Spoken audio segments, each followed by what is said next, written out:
This is my Sandusky River Walleye Run for Fremont, Ohio. I'm going to tell you places that you can go that are really good places to fish. In between the town bridges is always my bread and butter, between Miles Newton and State Street Bridge.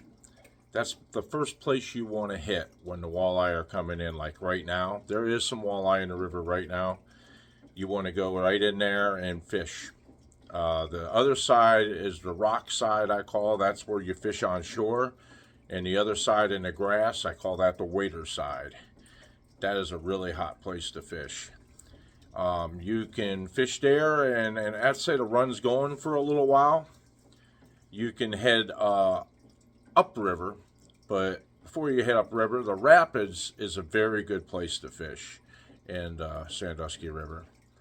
Across the river, past Miles Newton Bridge, there's a lot of rocks over there, but that's the rapid side, and it's a very good place to catch your walleye. They stay in there. It's like a resting place for them, that they could stay in there underneath the bridge. And then you go a little bit further upstream, you got the bike trail, I call it, a big bridge. It crosses the river. Very good place to fish right there. The chutes on the left side, which would be on the side where the rock side, where I told you, where the people fish on shore. And you go past the walking bridge, and it turns into Walsh Park. And that's where you fish later, once the run has been going for a while, because you got to remember the walleye, it takes time for them to go through the rapids and make their journey upstream.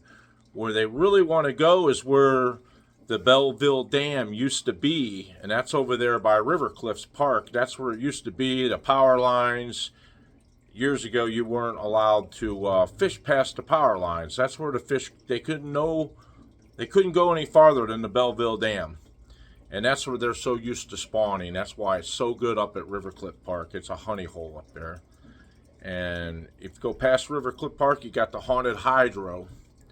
And that is another good place. And you can keep on going. There's nowhere in a river you can't fish except on shore, some places by the golf course and that. There's private property. But I usually don't head to River Cliff until the walleye have been in the river for a while. You got to have a pretty good bunch of fish that come in and head up there then. But between the town bridges is always good. But let's say you got to run a fish. You got a big bunch of rain. When we get a big bunch of rain, the water rises, and all that, just imagine all that warm water shoots into Lake Erie. That starts to spawn. That makes a big run of fish that start pushing into the river. Let's say the water gets down and recedes to normal level. Well, all them fish are going to be up in River Cliff Park. They're going to be up there. There's not going to be many of them trickling in at the town bridges. So it slows down at the bridges. So upriver is always better to go. People ask, where do I go? So when you get a big bunch of rain and a big bunch of fish, you want to go between the town bridges. That's the first place you want to hit. When the river starts to recede, then you want to head upriver. And let's say late in the season, let's say you're getting in late April, and most of the fish have spawned out, then you want to fish Roger Young Park. Roger Young Park is deep, and you don't snag many fish down there at Roger Young Park. The fishing is real good. When the walleye are done spawning, they sit around, and it's like a staging area. They're going to find deep holes and stay in those deep holes.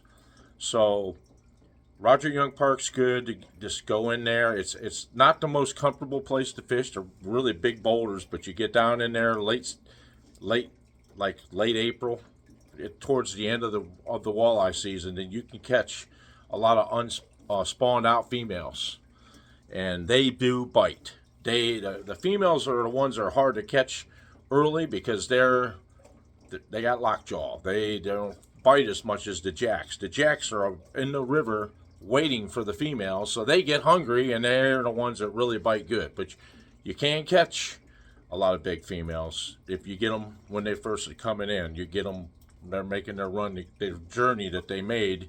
They get there, of course, they're hungry. They're no different than we are. They get hungry. They're fish. They eat.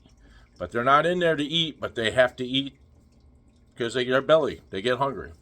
So I just wanted to tell you some good places to go fishing. Check out my channel and subscribe, and I will keep giving you all tips every day, pretty much all the way till the run really starts hitting if it starts hitting March 1st is when the regulations start, when you got to start your sunrise to sunset. That's when you're allowed to fish, and you won't be allowed to use treble hooks and fish at night or nothing like that. So have a great day.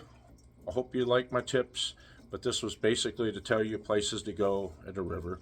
Also, I will mention Angler Supplies right off of State Street Bridge behind Lee's Restaurant. They have everything you need to fish the river. Bernie Witt is a very good friend of mine, and he helps me out when I had a walleye page. But now I got my YouTube page, so YouTube channel, so please subscribe. You have a great day. Bye.